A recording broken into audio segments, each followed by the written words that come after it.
Hello, everybody, and welcome back to Roald Dahl's Matilda. Today we are tackling chapter 20 entitled The Third Miracle.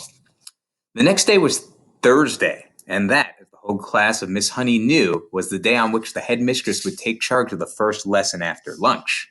In the morning, Miss Honey said to them, "One or two of you did not particularly enjoy the last occasion when the headmistress took the class, so let us all try to be especially careful and clever today. How are your ears, Eric, after your last encounter with Miss Trunchbull?" "She stretched them," Eric said. "My mother said she's positive they're bigger than they were before." "And Rupert," Miss Honey said, "I'm glad to see you didn't lose any of your hair last Thursday." "My head was jolly sore afterward," Rupert said. "And you, Nigel," Miss Honey said, "do please try not to be smart aleck with headmistress today. You were really quite cheeky with her last week." "I hate her," Nigel said. "Well, try not to make it obvious," Miss Honey said. "It doesn't pay. She's a very strong woman. She has muscles like steel ropes." "I wish I was a grown-up," Nigel said. "I'd knock her flat." "I doubt you would," Miss Honey said. "No one has ever got the better of her yet." "What will she be testing us on this afternoon?" a small girl asked. "Almost certainly the 3 times tables," Miss Honey said. "That's what all are meant to have learnt this past week. Make sure that you know it." Lunch came and went.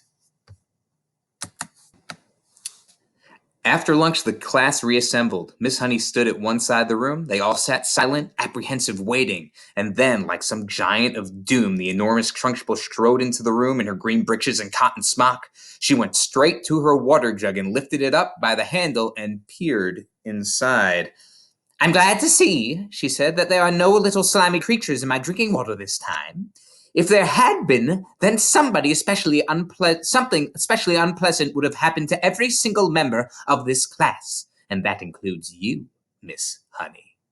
The class remained silent and very tense. They had learned a bit about this tigress by now, and nobody was about to take any chances.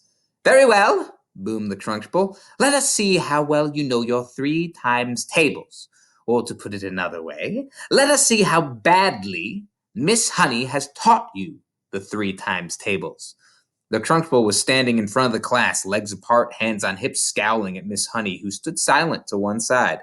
Matilda, sitting motionless at her desk in the second row, was watching things very closely. "You!" the Trunchbull shouted, pointing a finger the size of a rolling pin at a boy called Wilfred. Wilfred was on the extreme right of the front row. "Stand up!" she shouted at him. Wilfred stand. "Recite the 3 times tables backwards," the Trunchbull barked. "Backwards?" stammered Wilfred. "But I haven't learned it backwards." "There you are!"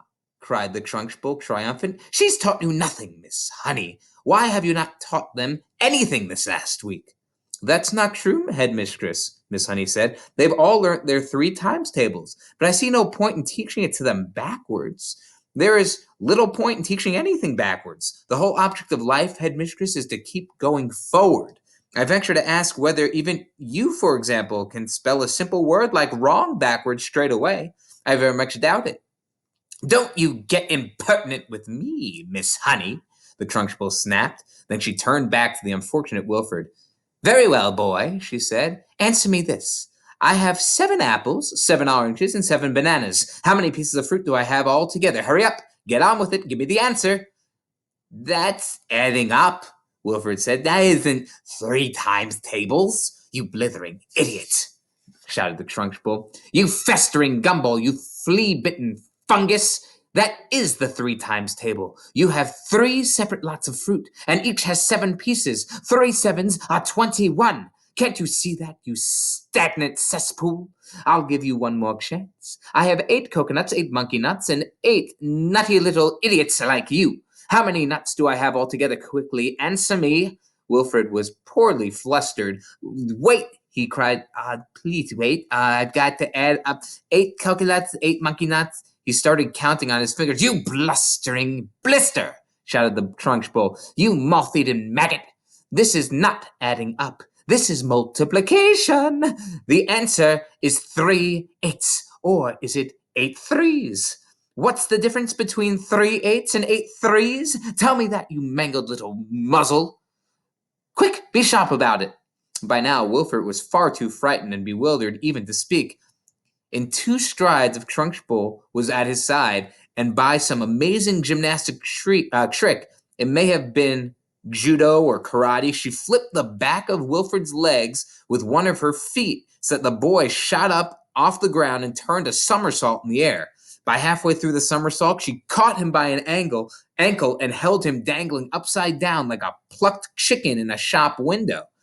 8/3s, Miss Trunchbull shouted, swinging Wilfred from side to side by his ankle. 8/3s is the same as 3/8s, and 3/8s are 24. Repeat that. At exactly that moment, Nigel, at the other end of the room, jumped to his feet and started pointing excitedly at the blackboard, screaming, "The chalk!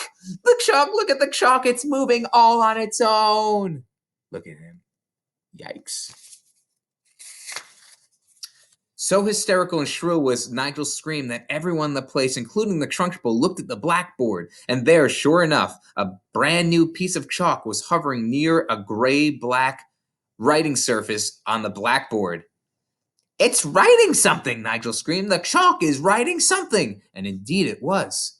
What the blazes is this?" the Trunchbull shouted.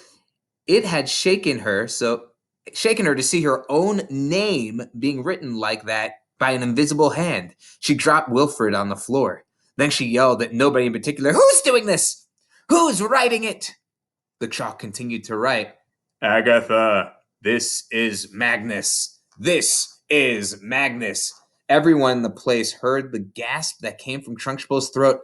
"No," she cried. "It can't be. It can't be Magnus." "It is Magnus, and you better believe it." Look at the writing on the board. Miss Honey, at the side of the room, glanced swiftly at Matilda. The child was sitting very straight in her desk, the head held high, the mouth compressed, the eyes glittering like 2 stars. "Agatha, give Jenny back her house!" For some reason, everyone now looked at the Trunchbull. The woman's face had turned white as snow, and her mouth was open and shutting like a halibut in the water and giving out a series of strangled gasps. Oh, oh, oh. Look at her. "Give Jenny her wages. Give Jenny the house. Then get out of here. If you don't, I will come and get you. I will come and get you like you got me. I am watching you, Agatha." The chalk stopped writing. It hovered for a few moments, then suddenly dropped to the floor with a twinkle and broke in half. Wilfred, who had managed to resume his seat in the front row, screamed, "Miss Trunchbull has fallen down! Miss Trunchbull's on the floor!" This was the most sensational bit of news of all, and the entire class jumped up to their seats to have a really good look. And there she was, this huge figure of the headmistress stretched full length on her back across the floor, out for the count. Miss Honey ran forward and knelt beside the prostrate giant. "She's fainted," she cried. "She's out cold. Someone go and fetch the matron at once." 3 children ran out of the room. Nigel, always ready for action, leapt up and seized the big jug of water. "My father says cold water is the best way to wake someone up who's fainted," he said, and with that he tipped the entire contents of the jug over onto the Trunchbull's head. No one, not even Miss Honey, protested. As for Matilda, she continued to sit motionless at her desk. She was feeling curiously elated. She felt as though she had touched something that was not quite of this world, the highest point of the heavens, the farthest star. She had felt most wonderfully and powerful, surging up behind her eyes, gushing like warm fluid inside her skull, and her eyes had become scorching hot, hotter than ever before, and things had come bursting out of her eye sockets, and then the piece of chalk had lifted itself up and had begun to write. Look at that Trunchbull on the floor and the water all around her. It seemed as though she had hardly done anything. It had all been so simple. The school matron, followed in by 5 teachers, 3 women, and 2 men, came rushing to the room. "By golly, somebody's floored her at last," cried one of the men, grinning. "Congratulations, Miss Honey." "Who threw the water on her?" asked the matron. "I did," Nigel said proudly. "Good for you," another teacher said. "Shall we get some more?" "Stop that," Matron said. "We must carry her up to the sick room." It took all 5 teachers and the matron to lift the enormous woman and stagger with her out of the room. Miss Honey said to the class, "I think you'd all better go out to the playground and amuse yourselves until the next lesson." Then she turned and walked over to the blackboard and carefully wiped out the chalk writing. The children began filing out of the classroom. Matilda started to go with them, but as she passed Miss Honey, she paused, and her twinkling eyes met the teacher's eyes, and Miss Honey ran forward and gave the tiny child a great big hug.